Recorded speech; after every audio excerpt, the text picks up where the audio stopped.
Okay, so we're going to start his progressive rehabilitation, and if you remember, we have neck issues going on, and then we have some ankle issues going on. So I'm going to start with a neck-shoulder assessment, and we're going to see how well he moves on his own after he's had these adjustments.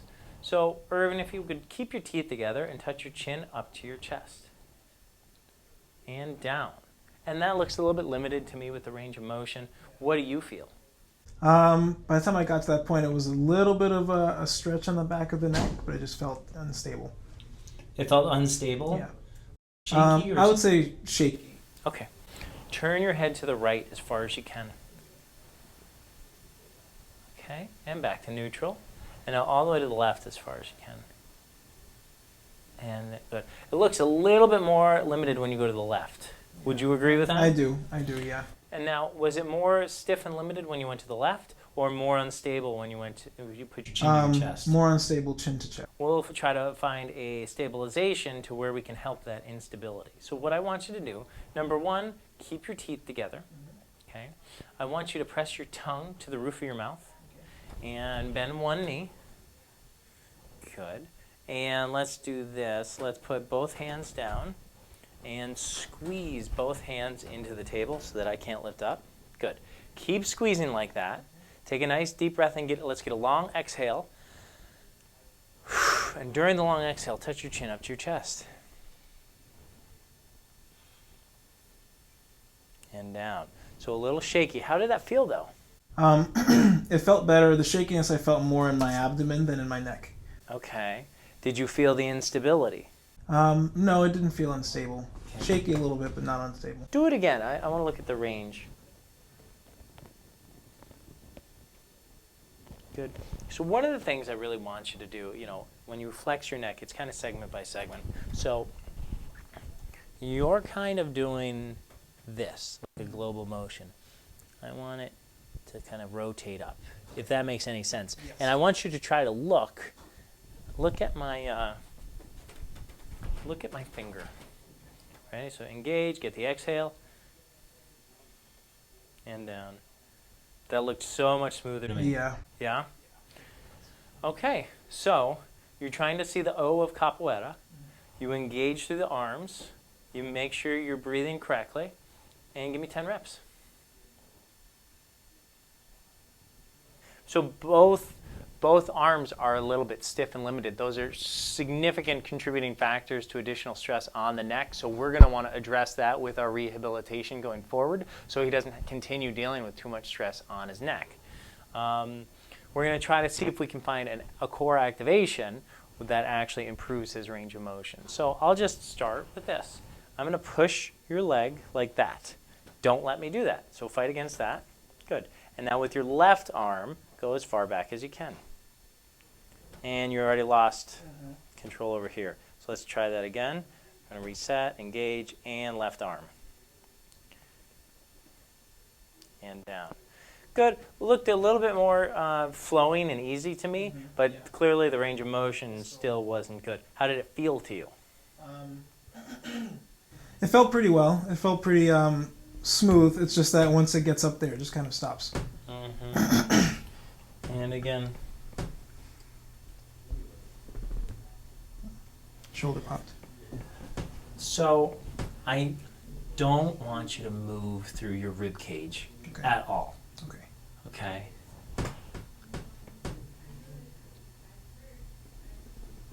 And you did there. Still too much. Did you feel what I'm talking about? No. Okay. Again. Good. And what's the comfort level like? It's not very comfortable once I reach the end. Yeah. Okay. All right. I'm going to push from the other side. Don't let me. Ooh. And you don't have much stability here. Okay. Go for it. Got lots of rib cage involved. What I want you to do is keep your eyes right here, and raise your left arm up slowly, and I'll tell you when you start compensating. That's good right there. You're comfortable? So now what I'm going to do is push against you, and you need to resist me. And the strength level with which you resist me, start at 1% and go up. It's going down though.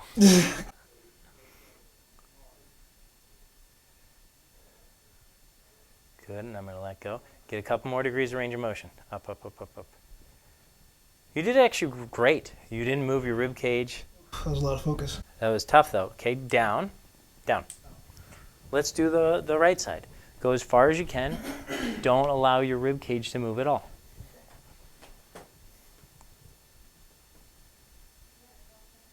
Hold it. A little too much. Push in here. Don't let me. Keep breathing.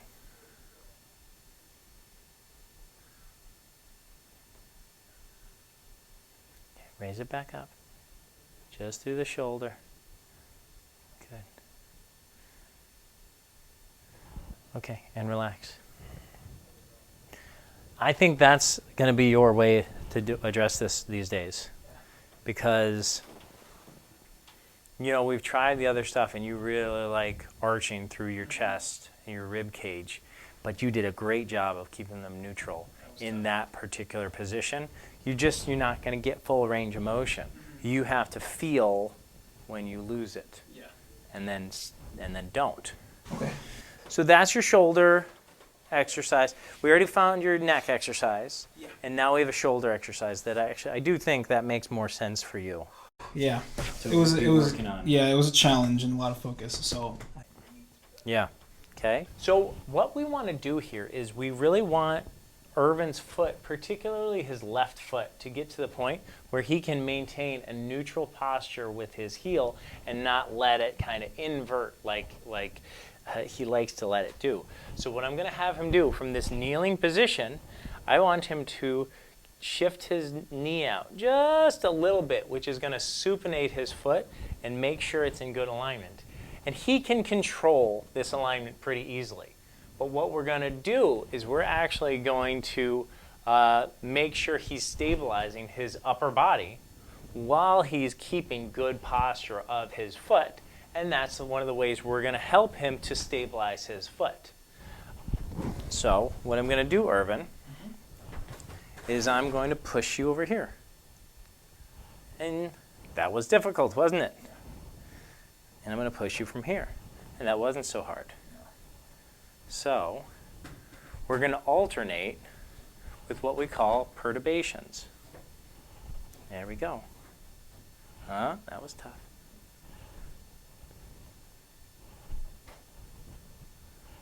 Good. And now I'll change the plane. So I'll push you from here and then from your belly. And your job is just resist me.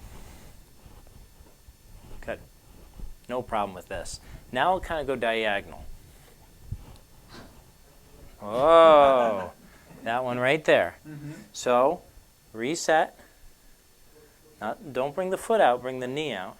Good. And I'll push from where the leak was. Let your arms just kind of dangle. And resist me.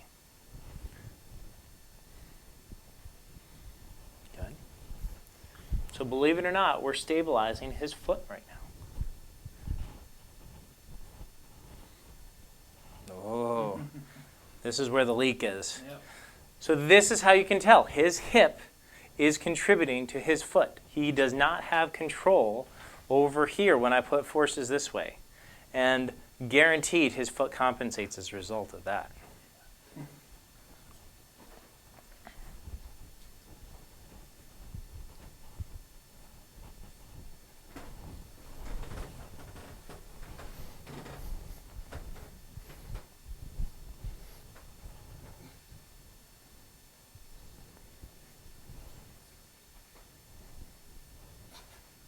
I'll just sit here all day till he gets it strong. There we go. And that's his leak. Good. So we're going to try to get a buddy of his at the Capoeira Center to be able to do these perturbations, and he'll certainly continue doing them when he comes in here. But that's going to help him to maintain good stability and control with his foot, with his hip, with his whole core, as he moves his body. And hopefully that makes a difference for his capoeira. Okay, so that was our treatment today. Irvin, what did you think? At some points, it was definitely a little tough, some of the adjustments. I can immediately feel the difference right after the adjustment. What is the difference? For some of them, it was the range or the freeness of the movements. Mm-hmm. And for other ones, specifically my neck, it was right after that dull sensation that was in the back of the neck was less or gone. What do you see possible for yourself as far as when you're doing capoeira if you actually had the stability and control in your feet and ankles? I would feel much more comfortable when performing, and then I have to do the backflips and super fast kicks and stuff. So definitely less of a worry about, well, my ankles give out on me mid-performance, then I have to push through. Mm-hmm. So it's a level of confidence in my body that that I see coming. All right, good. That's great, because we want to be able to do these activities for life. Yes. Right? We're all about mobility for life. That means being resilient and active and physical over a lifetime and not having to start limiting our activities and stop doing the things that we love. Irvin clearly loves capoeira, and we want Irvin to be doing capoeira into his 70s or maybe even his 80s, something crazy like that. How we're going to be able to accomplish that is by him stabilizing these problem areas earlier in his life so that he can continue taking actions to minimize the impact they have on him long term. Well, I'm excited to continue on, especially with the exercises. They were challenging. That shows me that that's exactly what I need. So, the adjustments feel great, but I want to keep it going. There you go. I want to make it strong. Good. Well, this is Dr. Scott Hoar with Mobility for Life. Don't forget to like, leave a comment, and subscribe to our page if you want to see our next treatment. And of course, if you're in the Boynton Beach area, check out Capoeira Karkara. And see if that might be something that interests you. Thank you so much.